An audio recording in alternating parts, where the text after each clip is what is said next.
नमस्कार मित्रांनो, welcome to S class education.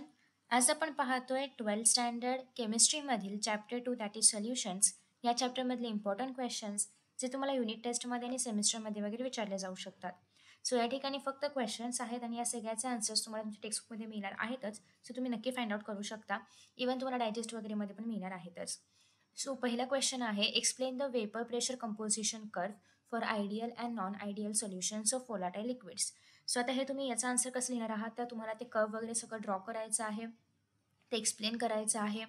जसं की आपल्याला माहिती आहे टेक्स्टबुकमध्ये 2 कर्व्स आहेत, पॉझिटिव्ह डेव्हिएशनवालं पण आणि निगेटिव्ह डेव्हिएशनवालं पण. सो ते सगळं तुम्हाला दाखवायचं आहे नॉन आयडियलसाठी.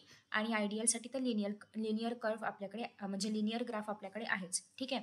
सो हे दोन्ही पण ग्राफ्स तुम्हाला ड्रॉ करून दाखवायचं आहे, कारण त्यांनी क्लिअरली सांगितले आयडियल आणि नॉन आयडियल सोल्युशनसाठी. सो हा क्वेश्चन जर आला फक्त आयडियल विचारलं तर 2 मार्कासाठी, फक्त नॉन आयडियल 2 मार्कासाठी, कॉम्बिनेशनमध्ये आलं तर 3 ते 4 मार्कांसाठी हा प्रश्न येऊ शकतो. नेक्स्ट आहे, डिस्टिंग्विश बिटवीन मोलारिटी आणि molality. So which is preferred in temperature dependent studies and why. सो आता याच्यामध्ये खूप सारे क्वेश्चन्स एकत्र आहेत. तुम्हाला असं पण येऊ शकतं की फक्त डिस्टिंग्विश बिटवीन मोलारिटी आणि मोलॅलिटी असं जर विचारलं तर डिपेंडिंग अपॉन मार्क्स 2 मार्क्ससाठी असेल तर 4 पॉईंट्स लिहायचे आहेत, लहान लहान पॉईंट्स असतील तर 4 ते 5 ओळींचे पॉईंट्स आहेत तर 2 लिहिले तरी पण चालतील. दुसरी गोष्ट अशी आहे की which is preferred in temperature dependent studies. तर तुम्हाला हे सांगायचं आहे की ते का प्रेफर केलं जातं, जे पण असेल मोलॅलिटी जे पण आहे ते. दुसरी गोष्ट आहे, हे सांगताना त्याचा फॉर्म्युला नक्की लिहा, जेणेकरून तुम्हाला ते एक्सप्लेन करायला इझी पडेल की का टेम्परेचर डिपेंडंट आहे. सो आणि किंवा तुम्ही असं पण अजून पुढे जाऊन मेन्शन करू शकता की दुसरं का इंडिपेंडंट आहे, म्हणजे एखादं काहीतरी डिपेंडंट आहे आणि एखादं काहीतरी इंडिपेंडंट आहे. सो त्या दोघांचे रिझन्स पण तुम्ही लिहू शकता.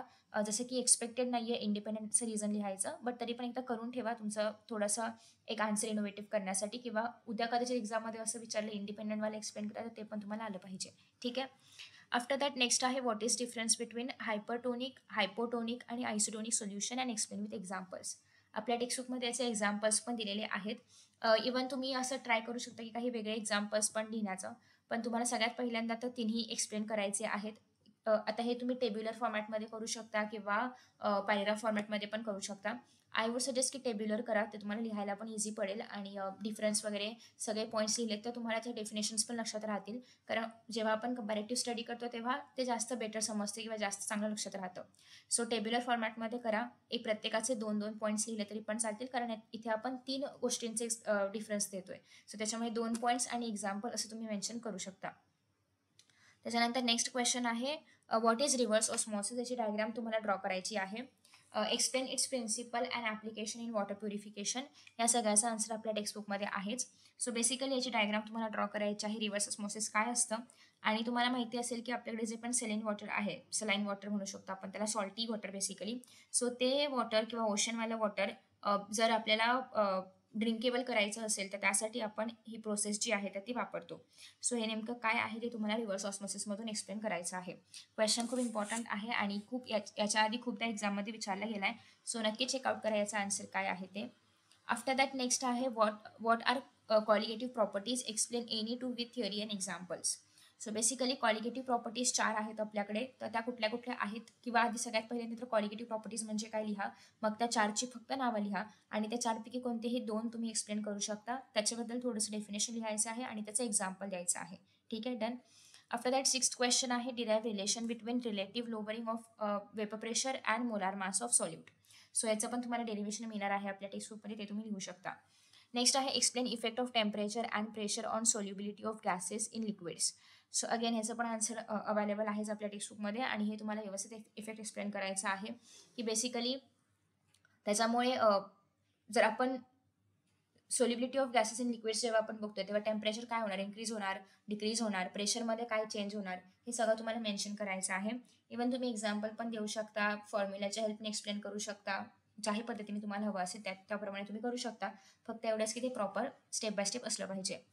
Give classification of solutions based on physical states of solute and solvent with example. Okay, so again examples टेक्स्टबुकमध्ये तुम्हाला मिळतील, अदरवाईज तुम्ही एक्स्ट्रा पण फाइंड आउट करू शकता. नेक्स्ट आहे, what is molarity, why is molality preferred over molarity in expressing concentration of solutions. So again इथे तुम्ही फॉर्म्युला बेस्ड एक्सप्लेनेशन देऊ शकता की असे काय पॅरामीटर्स आहेत की जे मोलॅलिटी ने एक्सप्लेन करणं जास्त प्रेफर्ड आहे, जास्त बेटर आहे कम्पेअर टू मोलॅरिटी. नेक्स्ट आहे what is the importance of colligative properties in determination of molar mass of solutes. So again तुम्हाला सगळ्यात पहिल्यांदा कॉलिगेटिव्ह प्रॉपर्टीज म्हणजे काय माहिती असलं पाहिजे, त्या 4 प्रॉपर्टीज माहिती असल्या पाहिजेत आणि मग तुम्ही याचा आन्सर लिहू शकता. सो हे काही थेरोटिकल क्वेश्चन्स आहेत. आपण थिअरी आणि न्यूमॅरिकलला बॅलन्स करणार आहोत. सो आता आपण काही न्यूमॅरिकल क्वेश्चन्स बघूया. तसं तर एक्झाममध्ये न्यूमॅरिकल खूप जास्त मोठे विचारले जात नाहीत किंवा अवघड विचारले जात नाहीत. ट्राय केलं जातं की न्यूमॅरिकल हे 2 to 3 मार्क्सपर्यंतच असतील आणि त्याच पॅटर्नचे किंवा त्याच लेवलचे न्यूमॅरिकल्स विचारले जातात. सो आता इथे पण जेव्हा मी तुम्हाला न्यूमॅरिकल्स देते तर ऑलमोस्ट त्याच पॅटर्नमध्ये देण्याचा प्रयत्न करणार आहे. सो बघा न्यूमॅरिकल क्वेश्चनमध्ये काय काय आहे. Calculate the molarity of NaOH solution, ज्याच्यामध्ये 4 ग्राम ऑफ NaOH आहे 250 ml ऑफ सोल्युशनमध्ये. सो जस्ट तुम्हाला मोलॅरिटीचा जर फॉर्म्युला माहिती असेल तुम्ही सगळ्या गोष्टी आरामात येथे पुट करून आन्सर फाइंड आउट करू शकता. दुसरा आहे again calculate the molality of a solution prepared by dissolving 36 gram of glucose in 500 gram of water. फक्त एवढं लक्षात ठेवायचं आहे की तुम्हाला नेमकं मोलॅलिटी फाइंड आउट करायची की मोलॅरिटी, कारण जरा जरी तुमचं कन्फ्युजन झालं तरी हे सगळी उत्तरं जी आहेत ती चुकणार आहेत. ठीक आहे. आफ्टर दॅट नेक्स्ट आहे find the mole fraction of solute in a solution containing 10 gram NaOH in 90 gram water. ही तर इझी आहे. तुम्हाला जर फॉर्म्युला लिस्ट हवी असेल की जी या क्वेश्चनसाठी आपण वापरू शकतो, सो ते मला सांगा, ते मी तुम्हाला अपलोड करून देईन. आणि ॲज युजल सोल्युशन्स तुम्हाला हवे असतील तर तुम्ही ते पण सांगू शकता. Otherwise you have another option, तुम्ही ChatGPT पण करू शकता. सगळेजण आता तेच करत असतात, सो तुम्ही ते पण ट्राय करू शकता. पण फॉर्म्युला लिस्ट हवी असेल तर सांगा, ती माझ्याकडे आहे. ती मी नक्कीच टेलिग्रामवरती अपलोड करेन. बाय द वे तुम्ही जे टेलिग्राम चॅनल अजून जॉईन केला असेल तर प्लीज जॉईन करा. त्याची लिंक तुम्हाला खाली कमेंट बॉक्समध्ये बघायला मिळेल. जेणेकरून जे पण नोट्स मी अपलोड करून ठेवलेले आहेत, अलॉंग विथ दॅट तुम्हाला माहिती असेल की जे PYQs आहेत, केमिस्ट्री असेल, फिजिक्स असेल, मॅथ्स आहे, बायोलॉजी आहे, त्या सगळ्याचे PYQs मी अपलोड केले आहेत टेलिग्रामवरती. सो इन केस तुम्ही जर अजून पण चेक नसेल केलं तर चेकआउट करा. Okay. After that next is the vapour pressure of pure benzene is 150 mmHg. 5 gram of a non-volatile solute is added to 78 gram of benzene. The vapor pressure of solution is 145 mmHg. Find molar mass of solute. Okay. So या ठिकाणी तुम्हाला molar mass find out करायचा आहे. गिवनमध्ये सगळ्या गोष्टी दिलेल्या आहेत. सगळ्यात पहिल्यांदा तर जेव्हा तुम्ही न्यूमेरिकल्स लिहिणार आहात तेव्हा गिवन, टू फाइंड, फॉर्म्युला आणि मग सोल्युशन या स्टेप्समध्ये लिहा, तरच तुम्हाला आउट ऑफ मार्क्स मिळतील. अदरवाईज तुम्ही फक्त आन्सर लिहिलात किंवा डिरेक्टली आन्सर लिहिलात तर त्याचा काहीच फरक नाही पडणार. त्याच्यामुळे प्लीज ट्राय करा की तुम्ही या सगळ्या गोष्टी खूप प्रॉपरली एक्सप्लेन कराल. आफ्टर दॅट नेक्स्ट आहे 0.9 gram of non volatile solute is dissolved in 100 gram of water. The vapor pressure of solution is lowered by 0.123 mmHg at 20 degrees Celsius and we have to calculate the molar mass of solute. Okay, same पॅटर्नचं question आहे आणि vapour pressure of water त्यांनी already सांगितलेलं आहे. ठीक आहे. So you can solve this. Compare करून तुम्हाला सॉल्व करायचं आहे.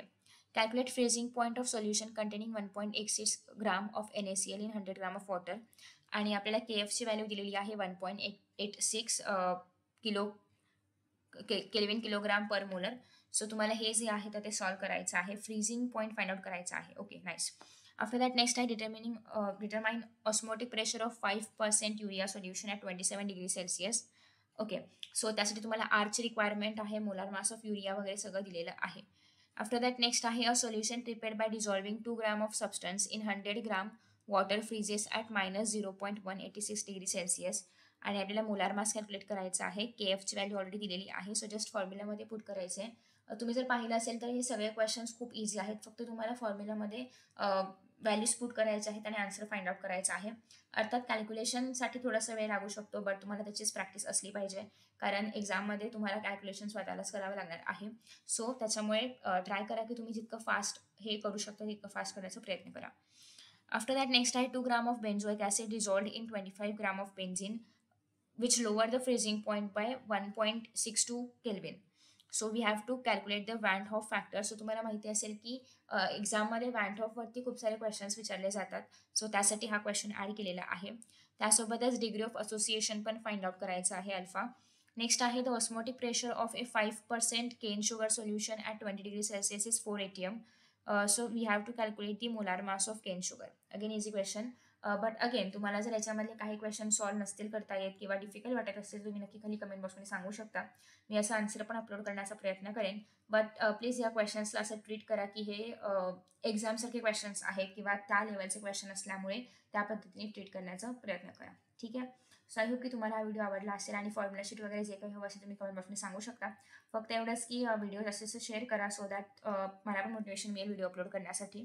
आणि thank you so much for watching this video. See you in the next video. Bye bye.